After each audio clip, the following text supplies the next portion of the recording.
Am I the asshole here for not apologizing for withholding financial support until my son passed his paternity test? I, 55 male, have 3 children, 2 girls and a boy. My son is my oldest, and up until recently, I thought he was a decent man. Unfortunately, my daughter-in-law Tessa, 32 female, fake name, showed me that I was wrong and revealed to me that the reason she was divorcing my son was because he cheated on her multiple times and gave her an STD. She made a social media post with pictures of text messages and showed video recordings of messages he left proving her side. I was shocked, and when I confronted my son, he said that she was over-exaggerating and that the only reason he did it was because she wasn't putting out. Tessa gave birth to their second child 7 months ago, and their first child is 3 years old. I apologized to Tessa for my son's behavior and then yelled at him for being so selfish, intentionally hurtful, and cruel. I did not hide or downplay my disappointment and was only silenced by my wife's defense of our son. I remembered how hard it was when my wife had our second daughter, and I couldn't believe that she didn't have a shred of sympathy for Tessa. Tessa is a sweet and smart person, and she didn't deserve what our son did. My wife has been letting our son stay in our house despite my wishes, saying that he needs our support. But I say he's in need of a hard lesson. We fought about this constantly. Eventually, my son accused Tessa of getting the STD from someone else and demanded a paternity test. I knew that these claims were bullshit, and I saw red. I yelled at him for it, and his mother came to his defense and told me that a man had every right to know if his kids were his. I countered with demanding a test of my own, and my wife was offended, and I moved out. She and my son sent others after me, and either lied and overplayed what things were like at home, and I just got tired of defending myself. I was just gonna let things be. That was until either my wife or my son contacted my job and made hurtful accusations about a female employee that I've been mentoring for the past year. And that is when I snapped. I'm filing for divorce. The house is paid off, so I'm willing to let her have it, but until a judge says so, I've stopped putting money into any of the accounts that she has access to, and I only make payments to the credit card with the $4,000 limit so that she has money to buy groceries, get gas, and pay for her other expenses. I've also changed my main beneficiaries to my daughters and told my son that if he wanted a single cent of my money, he would have to take a DNA test. He later did, and he passed. And I responded with an email acknowledgement that he was my son, as well as a copy of a re-updated will where he will receive 10% of my assets. My wife and son are demanding a public apology, but I don't feel like they deserve it. Am I wrong? Edit to add, just to be clear, since people seem to be skipping over it, but my wife called my job and accused one of my mentees, or mentorees, I don't know how you'd say that, of getting special treatment in exchange for special favors from me and other men in the company. She made such a big public stink that HR is investigating, and my mentee is considering leaving due to the harassment and stress, not to mention the damage to my own professional relationship. In the comments, Careless Image says, "Not the asshole, but get your half of the house. Get a really good divorce lawyer. Document, document, document. Either that, or get half the house's value in assets. Now that he's proven that he's your son, leave the money to his children. This, leave his share of the inheritance straight to his children. Skip him in the line. Just make sure that your other kids and grandkids understand you aren't giving his kids special treatment, you're just bypassing him in a way that you don't have to do with your own daughters." That's what my wife's grandma did. She had one piece of shit son who had 2 kids, that we know of, with random women and refused to claim them. Family only found out when they were teenagers and sought him out, and even then he refused to acknowledge them. But the rest of the family welcomed them with open arms. He did a ton of other shit as well, and is just a nasty, unpleasant person. Grandma left everything split evenly between her kids with an expectation to share with the grandkids.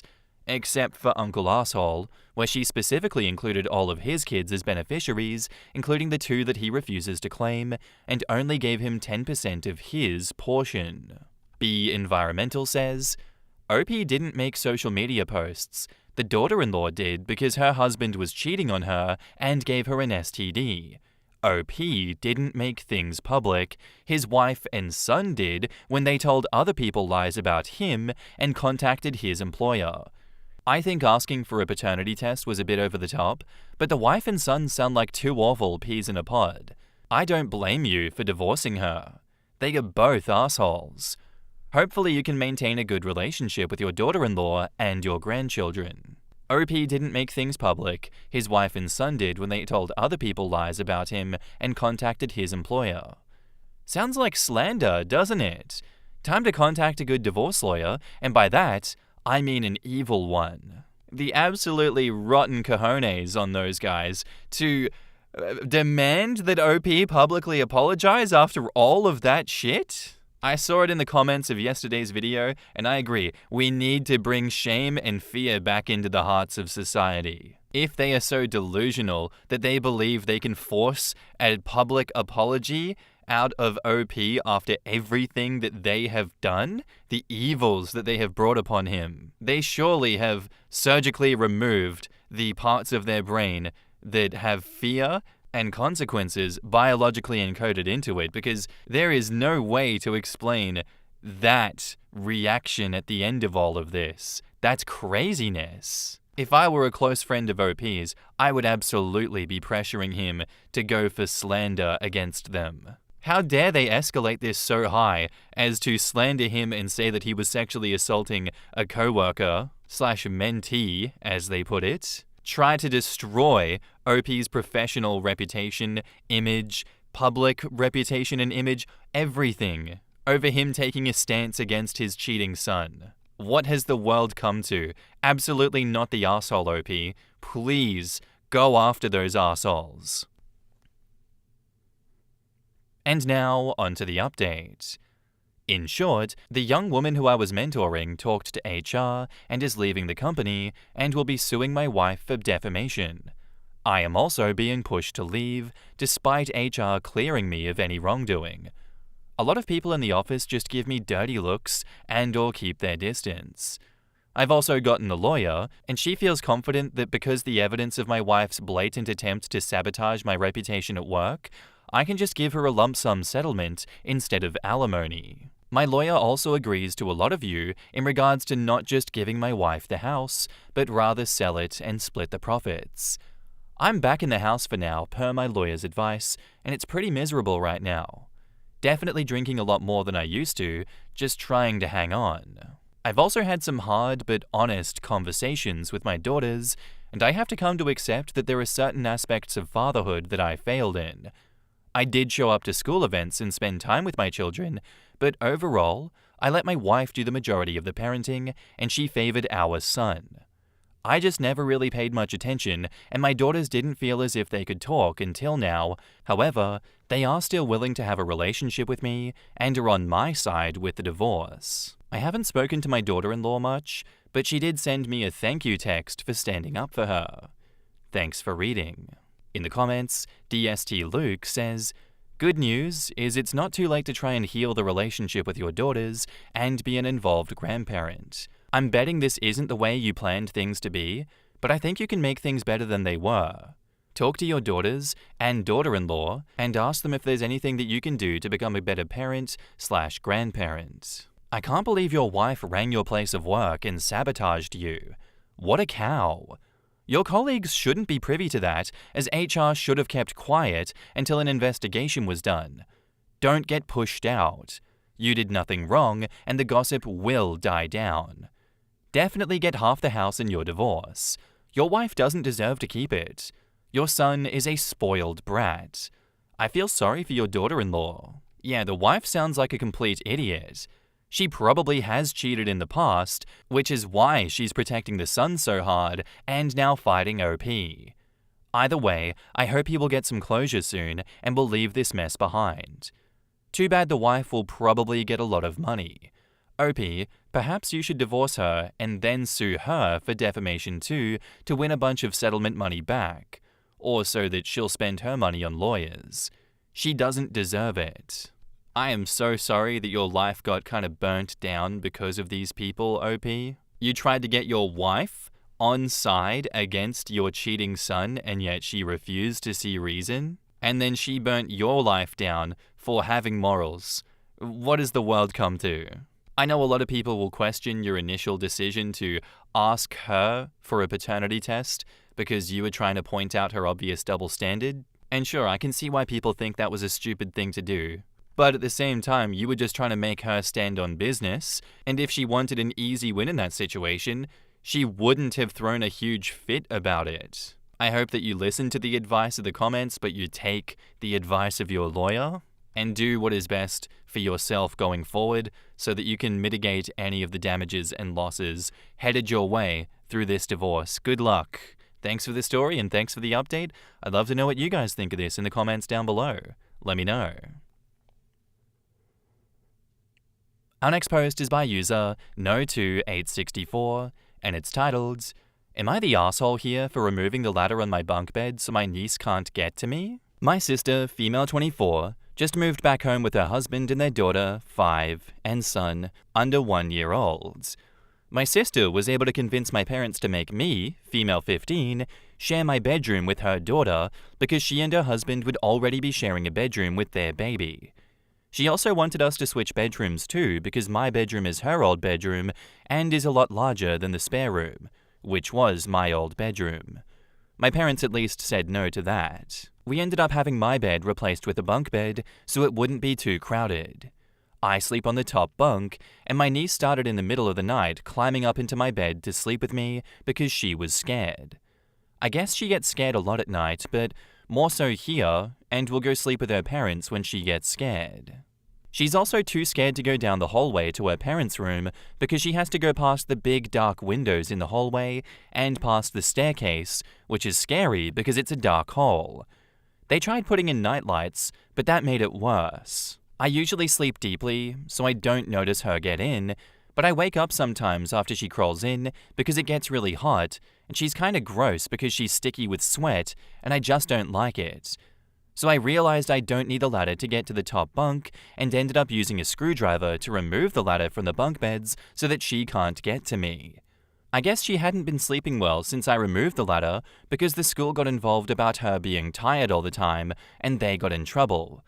My sister thinks I'm being petty and I can just suck it up and let her sleep with me if she's scared. I still don't want to though. In the comments, Friendly Mum says, "Not the asshole. You're 15, but still legally a child too. You shouldn't be responsible for a child that isn't yours. Tell your parents that your needs and your ability to sleep at night are also important, that your tiredness is impacting your schooling and ability to concentrate, and it's time to revisit the sleeping arrangements as it's not working. Also, tell them that having a 5-year-old climbing ladders in the middle of the night in the dark and without some kind of supervision is incredibly unsafe for the 5-year-old, and this needs to be changed immediately. You need your bedroom back, and your sister and her partner can sleep with and look after their own kids at night. They're getting free room and board. The least they can do is suck it up and sleep with their kids in their own room. Right? They made the choice to move back in, so they should handle their kids, not dump them on you." OP should frame it like, "Okay sis, you can absolutely have your room back. The bigger room, and with all of your newfound space, you have the room to parent your 5-year-old at 3 a.m. instead of forcing a child-free high school student with enough stress about the future to lose sleep doing your job. You wanted the bigger room, and you can have it. And everything that comes with it, up to, and most definitely including your child. And they can keep the bunk bed with one parent on each bed. They can alternate who gets top bunk, so the 5-year-old can cuddle with one of them while the baby gets their own bed, crib, bassinet, or whatever. Not the asshole. You removed the ladder because you were afraid that she would climb it and fall and get hurt. If she's having trouble sleeping, then her parents have to work that out, not you. This is the narrative you want, OP. When you talk to your parents and sister about it, you point out how dangerous it is that she's climbing a ladder unsupervised in the middle of the night, and further that if she's up there with you, she risks falling out of the bed. You're doing what's best for the child's safety, since no one else seems to give a damn about that. The fact that it's also better for your situation is simply incidental. Niece could also get trapped between the rail and the bed or wall in the bed with the aunt. Not the asshole, but like, why didn't they put the bunk bed into the other room with them so they could fit all 4 of them? Why would you put a 5-year-old in a room with someone much older? Like, that seems so dumb. OP says, they wouldn't be able to fit the bunk beds in there. Well, you can buy bunk beds with a double underneath and a single up top, so they would be able to fit the whole family in their room. OP says, I'll tell them, but I don't think they'll get one like that. I'm interested to see what OP's parents have to say about this whole situation when OP starts bringing up these solutions and trying to get this 5-year-old out of her room. Because I don't think OP's the asshole here for removing the ladder. I myself have a perfectly optimized sleeping setup. It's like a goddamn cave. It's so quiet, it's perfect. I can't imagine being in OP's situation, having to have that dynamic messed up, and then having your niece come and disrupt your sleep every night. That is some goddamn sleep terrorism right there that you didn't sign up for. You're doing it as a favor to them, and it's become untenable. They are her parents. They can fix this situation. They are getting free room and board. I feel like it's the least they could do in this situation. Not the asshole here, OP. I'm sure there is a middle ground you can come to, though. And now, onto the update. My parents didn't make me put back up the ladder and told my sister and her husband that they had to figure something out. So my niece started sleeping in with my sister and her husband in their room. It was too crowded for her husband, though, so he started sleeping downstairs, but that didn't work out either because my dad gets up really early. So my sister and her husband started fighting a lot, and he left last week, and I think he's now staying with a friend. So now my sister has to take care of the kids on her own mostly, and apparently it's my fault because her daughter misses her dad too, and he would still be here if I didn't make a big deal out of everything. In the comments, she's not your kid. It's not your responsibility or your fault. Exactly. If people cannot provide for and care for children, then they should be smart and choose not to have them.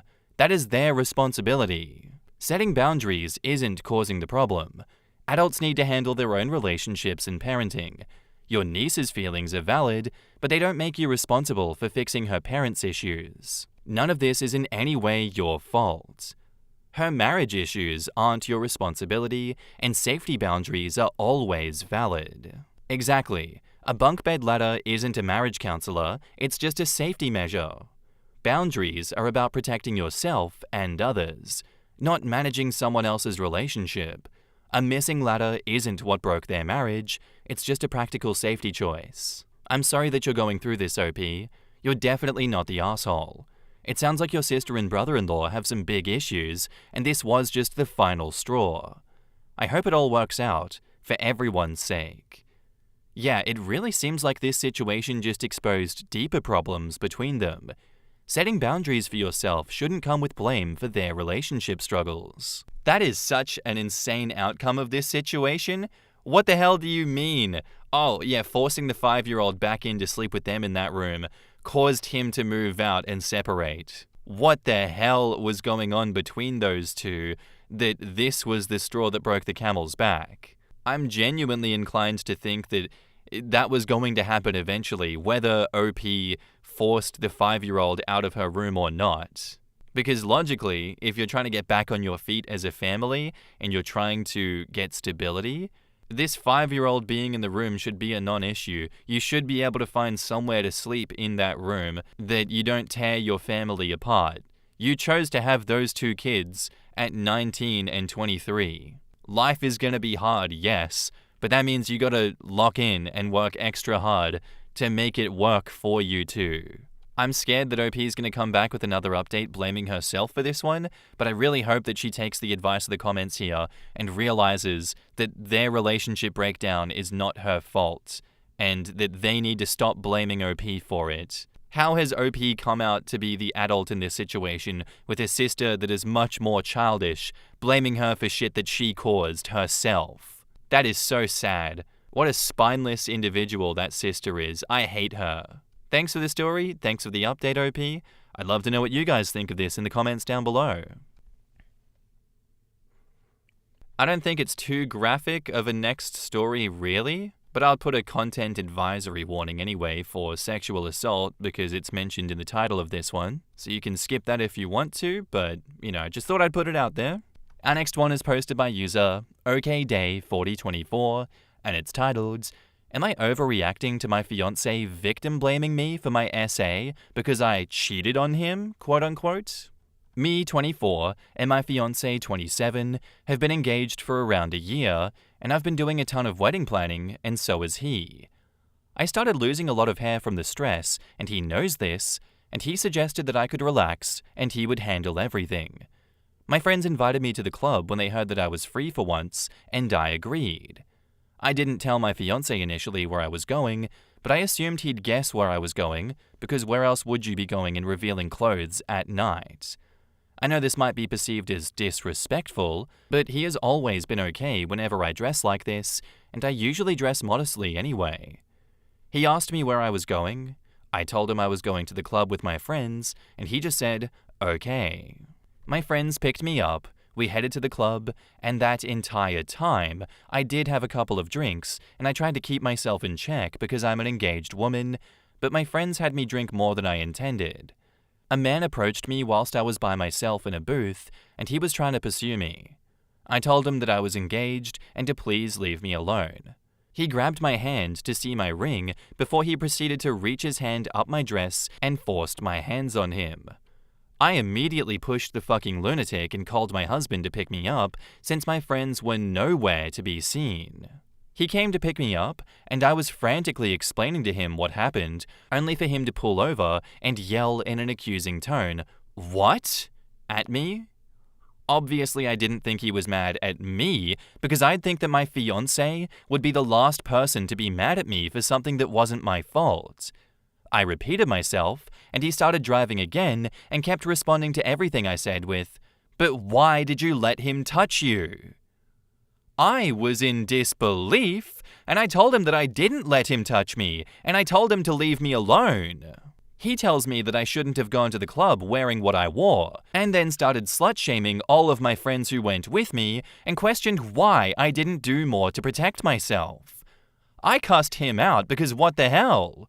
And then he tells me that he is the one who got cheated on and that I have no right to be angry with him because he was only concerned for my lack of self-awareness, and then started to make his last point about how going to the club was already kind of cheating and that I should have consulted with him first. What the fuck is wrong with this guy? I am seriously considering calling off the engagement, but we've been together for 4 years and he has never done anything to hurt me. We rarely fight, and he's almost always very gentle with me. This is the first time he's reacted this way toward me. I definitely saw him being aggressive with other people that weren't me a few times, and I don't know if I should wait and talk to him in the morning, because giving him the benefit of the doubt, maybe he's just as tired as I was from the wedding planning and isn't thinking rationally. In the comments, former fanfic addict says, "Do you guys talk about politics at all? Feminism? Do you read him as the type of guy to have this reaction/belief system? If this is out of the ordinary, maybe he misunderstood what happened. Other than that, girl, if this is how he thinks, you don't want to be with a man like that. Imagine the kinds of ways he would parent your daughter. As always, though, things are always more complicated in real life. If you really love him, maybe try couples therapy." OP got really heavily downvoted for this one, so OP says, "I don't recall ever having any definitive conversations about politics. All I know is that the majority of his family are conservative, but he doesn't have a strong political stance, at least not that I know of, but he knows where I stand politically. I am absolutely not a conservative, might I add, and has never objected to it. He has always been very respectful towards me and doesn't really engage with other women at all, if that says anything. And yes, maybe he misheard me, but I did repeat multiple times verbatim that the man had sexually assaulted me and he wasn't listening. I'll consider couples therapy. I'm not sure how it'll work in this situation, since this is the only troubling issue that we have ever had. Icy Spirit replies, "What? You've never had a conversation about important topics like your political beliefs? Oh goodness, I would never consider marrying anyone who I don't know 100% their stance on such things." Edit, forgot to add that just because he hasn't said anything regarding your views, his silence does not equate to his agreement. Call off the engagement. This behavior only ever escalates, and you're very, very lucky to have seen it now before you were legally tied to him. He has just shown you that he doesn't give a single shit when someone has actively harmed you. You called him for help, and he turned on you. What if you're assaulted again? We all hope that it won't happen, but we know the statistics. What if you have a daughter and she is assaulted? What if you have a son? What will he be taught is acceptable? This man is not a safe person to be married to. He will probably apologize and be all lovey-dovey after this, but you've seen underneath the mask now. Those attitudes are dark, and they run deep. We've seen things like this time and time again, where the mask slips, and the partner who does the mask slipping realizes how bad they messed up for revealing how they really feel and what their real views are. And then they go into damage control mode with love bombing and everything in the book of manipulators that you can think of. I imagine that might happen here in these updates. But given the fact that she clarified multiple times and put it into plain English, what exactly happened, how it played out, and the fact that she went to him straight away for help and to get her out of there, and he still reacted that way, and he doubled and tripled down and then slandered her friends. Christ, I don't care if you've been together for 4 years. Get the fuck away from that guy. He had every opportunity to believe you as his fiancé, as his partner for 4 years. And yet he still chose to victim blame you. And all this bullshit about you cheating on him, he okayed you going to the clubs. If he had a problem with that beforehand, he should have spoken up and said something, but no. He just says that you cheated on him when you got essayed, and you cheated on him by going out to the club. Don't marry this man. Don't stay with this man. Run. And now, on to the update. So my fiancé left home early this morning. I asked where he went, and he still has the same reaction to my sexual assault he did the night it happened. I'm very confused on what to do, and if I'm doing right by considering calling off the engagement. Some people are saying that I'm overreacting, and others are telling me that I'm not. The last photo is literally the dress that I wore to the club, since people have questioned what I was wearing, which I don't understand how that's all pertinent to understanding that I was sexually assaulted. I stand by the fact that I did not cheat on him, nor was I being secretive about where I was going. I didn't mention it when I should have, but when he asked, I told him. Simple as that. You can't just be okay with me going to the club and then come pick me up, find out a man touched me without consent, and say that going to the club is in fact cheating. We are also very honest people, so if he did have an issue with it when I told him that I was going to the club, he would have said so, and there was nothing to suggest that he didn't want me going. Here's the text message exchange. OP says, I need help. He says, taking a break as you did. OP says, okay, that's fine, but I feel like you are doing this out of pettiness. He says, whether I am or not, can you blame me, haha, crying laughing emoji? My soon-to-be wife got fucked up at the club and allows another man to touch her. Being cheated on before my wedding does not feel great. OP says, I did not cheat on you, blank. I should be able to dress how I want to, and you've always been fine with it. I didn't tell you initially where I was going, but I did tell you before I left. You had every second to tell me that you didn't want me to go, and I would have stayed, and you know that. He says, I let you go because I didn't think that you would go and practically fuck another man. Another man touched you, and that is cheating. OP says, okay, so is it the fact that I went to the club, or the fact that I let another man touch me? Tell me now, because this is contradicting whatever you said to me the other night. I can't believe you're still hung up on the idea that I cheated on you. Why is the fact that I cheated on you more important than my well-being? How can you, the man I love and trust with my deepest vulnerabilities, fixate on your wounded pride instead of wrapping your arms around the fact that I was violated? Please wake up. I'm furious, but mostly heartbroken that you don't care to consider what happened to me. He says, the whole point of you going to the club was to relax. I let you relax because I care about your well-being. There is no room to care now when you took my consideration and went and cheated on me. I apologize that it happened to you the way that it did, but you go to the club dressed provocatively and don't expect a man to try to fuck you? Bullshit. If you had an ounce of respect for me, then you wouldn't apologize and we can go from there. OP says, I didn't dress a certain way to be sexually assaulted. That sounds absurd and is extremely disgusting of you to say, dude. I dressed how I did because you nor I have ever had an issue with it, and I did it for myself, not for anyone else. I'm sorry, but I've been feeling very ugly these past few months, given that I'm watching my figure for our wedding and losing a ton of hair on top of that. So yes, I did go to the club dressed like how most girls would, going to a club, because it made me feel pretty. He says, all the excuses in the world but an apology. OP says, where is your apology? He says, I did apologize. I am sorry a man like that approached you, but it's not right to blame everyone but yourself. And here is the dress that OP wore. In the comments, Lydia says, my ex was obsessed with me cheating. I work in a male-dominated industry, and every work trip I was accused of cheating. When men ultimately got the wrong idea about me at work and assaulted me. It was my fault. It's hard enough climbing the corporate ladder in a man's world and constantly reinforcing boundaries without getting it on both sides from home. I eventually started hiding everything from him to avoid being called a slut anytime someone said or did something that made me uncomfortable. Ultimately, I left him because it was impacting my career and modeling possessive and toxic behavior towards women for my son. I was an executive at the company that we both worked at when I left, and he told everyone that I got my job by sleeping with my boss. Please, find someone who will support you during a crisis, not pile on. I am fully incapable of having a traditional relationship now because of it. It took me 2 decades of feeling like my life was over to get out. I'm happier now than I thought was possible. I'm begging you to put yourself first before you get trapped in an abusive relationship. OP, you will have a small, controlled life if you marry this man, and over time, it will grow smaller and smaller, and you will forget what independence, support, and confidence feel like. You will feel trapped, and it will be harder to leave. End it now.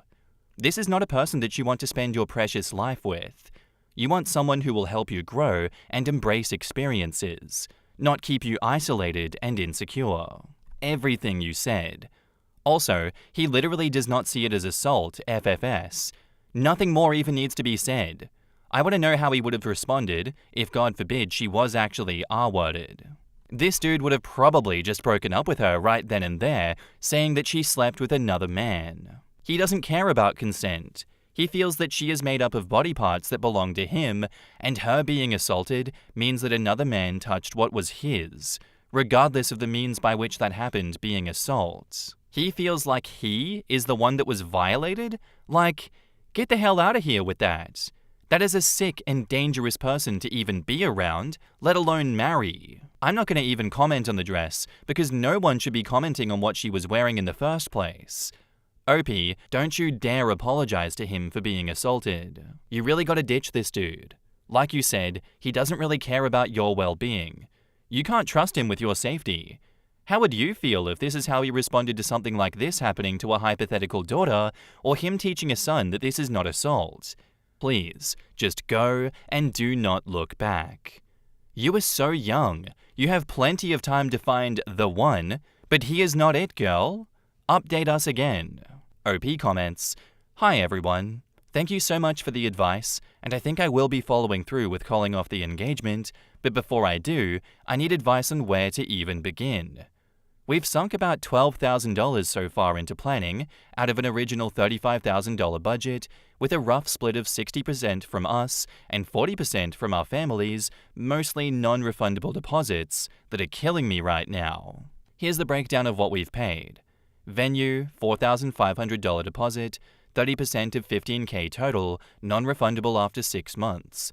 Wedding dress, custom alterations already done, 2,800 total, with 1,200 paid up front. Photographer, $2,000 retainer. 50% of $4,000 package, non-refundable.